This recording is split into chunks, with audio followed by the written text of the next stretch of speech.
샬롬, 이동춘 목사입니다.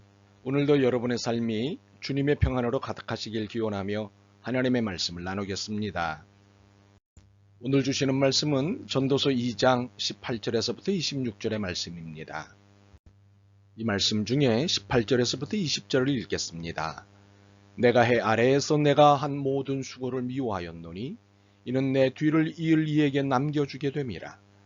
그 사람이 지혜자일지 우매자일지야 누가 알랴마는 내가 해 아래에서 내 지혜를 다하여 수고한 모든 결과를 그가 다 관리하리니 이것도 헛되도다. 이러므로 내가 해 아래에서 한 모든 수고에 대하여 내가 내 마음에 실망하였도다. 아멘. 전도서 2장 18절에서부터 26절 말씀을 본문으로 물질을 넘어서는 신앙관과 행복관이라는 제목으로 말씀을 나누도록 하겠습니다. 존재의 이유를 비관적으로 질문하는 것을 들을 때가 있습니다. 이렇게 아둥바둥 살아봐야 뭐하겠는가? 이토록 길을 쓰고 살아야 하는 이유가 무엇인가? 이 질문을 잘 표현한 작품이 있습니다. 까뮤가 쓴 시지푸스의 신화입니다. 시지푸스는 형벌로 산꼭대기에 큰 돌을 올려놓아야 합니다. 그래서 열심히 애써 산꼭대기에 올려놓습니다. 그런데 그만 그 돌이 아래로 굴러가는 것입니다. 다시 마음을 잡고 애써 돌을 올려봅니다. 그런데 이번에도 정상에 다다르자마자 돌이 굴러 내려갑니다. 이러기를 평생 동안 하는 것입니다. 존재의 이유에 대한 까미의 답은 인생은 헛수고라는 것입니다. 전도서를 묵상하면 헛되고 헛되다, 헛되고 헛되다, 모든 것이 헛되다. 사람이 세상에서 아무리 수고한들 무슨 보람이 있는가라는 짙은 허무의 구조를 계속 만납니다. 오늘 본문도 변함없이 허무를 만납니다. 헛되다라는 단어는 히브리어로 헤벨입니다. 이것은 추운 겨울에 후 하고 불어내는 입김을 뜻합니다. 마치 비누방울 터뜨리고 난 후의 모습을 가리키는 말입니다. 애써서 만들어 놓은 것이 순간 사라지는 것을 말하지요. 인생이란 어느 순간에 쌓아놓은 것이 훅 하고 사라지는 것입니다. 그래서 인생의 수고가 허무한 것이지요. 솔로몬은 오늘 본문에서 인생의 수고가 허무한 이유를 두 가지로 설명합니다. 하나는 수고한 모든 것이 고스란히 후배의 몫이 되니 허무하다는 것입니다. 내가 애쓴 것, 죽으면 다 가져가는 것이 아니니 이는 후배가 차지하는 것입니다. 18절입니다. 내가 해 아래에서 내가 한 모든 수고를 미워하였노니 이는 내 뒤를 이을 이에게 남겨주게 됨이라. 다른 하나는 내가 수고한 것을 수고도 아니한 자가 차지하고 누리게 되니 허무하다는 것입니다. 우리말에 재주는 곰이 부리고 돈은 엄한 놈이 챙긴다는 말이 있습니다. 이것이 솔로몬이 지적하는 허무입니다. 21절입니다. 어떤 사람은 지혜와 지식과 재주를 다하여 수고하였어도 그가 얻은 것을 수고하지 아니한 자에게 그의 몫으로 넘겨주리니 이것도 헛된 것이며 큰 악이로다. 사실 솔로몬은 목적한 바를 얻기 위해 밤에도 쉬지 못하고 수고하고 애를 썼습니다. 돈은 가만히 벌려지는 것이 아닙니다. 지식도 가만히 얻어지는 것이 아닙니다. 모든 것이 거저되는 것이 없지요. 쉬지 못하고 애쓴 대가로 모든 것이 주어지는 것입니다. 그런데 이렇게 애쓰고 수고하여 모은 것들이 후배와 수고하지 아니한 자의 몫이 되니 이 얼마나 어처구니 없고 슬픈 일이겠습니까? 그러니 그는 허물을 말하지 않을 수 없는 것입니다. 더욱이 솔로몬은 하나님 앞에서의 허물을 말하기에 이릅니다. 그는 자신에게 주어진 물질적 복을 하나님의 손에서 나온 축복으로 이해한 사람입니다. 그런 그가 27절에서는 그 축복마저도 헛된 것이라고 말을 합니다.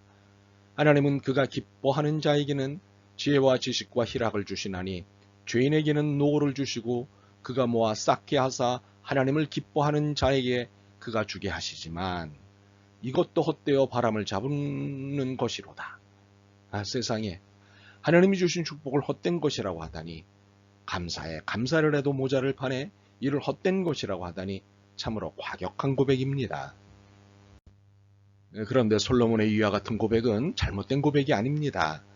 과격하게 보일지 모르지만 절대 과격한 것이 아닙니다. 왜냐하면 물질이라는 것이 본래 만족의 대상이 아니기 때문입니다. 물질이 하나님이 주신 축복이라고 해도 그것은 여전히 만족의 대상이 되질 못합니다. 만족의 대상은 오로지 하나님이시기 때문입니다. 모든 수고가 실망스러운 것이라는 결론에 다시 다다른 솔로몬의 고백은 정작 만족의 대상인 하나님을 깨닫고 나서야 할 수 있었던 것입니다. 20절입니다. 이러므로 내가 해 아래에서 한 모든 수고에 대하여 내가 내 마음에 실망하였도다. 물질을 향한 수고, 하나님이 축복해 주실 물질을 바라보며 뛰는 수고, 이들은 수고 이외에 아무것도 아닙니다. 목표라는 것은 수고에 불과한 것입니다. 사실 목표라는 것은 가는 도중만 신날 뿐입니다. 정작 목표에 이르면 도중에 느꼈던 것만큼 신나지 않습니다. 오히려 목표를 성취한 그 순간 허망이 느껴집니다. 높은 산을 정복하는 사람들 유심히 보십시오. 힘들게 정상을 오릅니다. 그런데 정상에 오른 순간 다시 내려갈 걱정을 합니다. 정상에 오르다 죽은 사람만큼 내려오다가 죽은 사람도 많기 때문입니다. 이렇게 인생의 수고가 허무하게 느껴지는 이유는 무엇일까요? 인생의 수고의 방향이 잘못되었기 때문입니다. 사는 보람은 생각지 않은 채 기계처럼 일만 하며 살아왔기 때문이고 돈과 쾌락 그 자체에 몰두했기 때문입니다. 심지어 복을 주신 하나님은 보이지 않고 복만 보였기 때문입니다. 이처럼 재물 쌓기만을 위한 수고는 허무하고 슬플 뿐입니다. 진정한 수고가 아니기 때문입니다. 중국의 어느 철학자는 사람의 일생을 없다고 하였습니다. 어려서는 철이 없고 젊어서는 자기 짝을 찾아 헤매느라 정신이 없고 장년이 되어서는 가족들을 먹여 살려야 하기 때문에 시간이 없고 노년이 되면 기력이 쇠하여 기운이 없다가 아주 없어져 버린다. 정신없이 수고하다 보니 쌓아놓은 것은 많은데 정작 쓸 시간이 없고 쓸 방법을 몰라 그만 어영부영하다가 후배들과 수고하지 않은 자들에게 넘겨주고 마는 것입니다. 자신은 이제 없는 것입니다. 그러므로 우리는 물질을 넘어서는 신앙관과 행복관을 소유해야 합니다. 신앙이 물질에 속하거나 행복을 물질에서 찾으면 그때부터 허무로부터 절대 벗어날 수 없습니다. 물질은 무슨 이유를 대도 하나님이 아니기 때문입니다.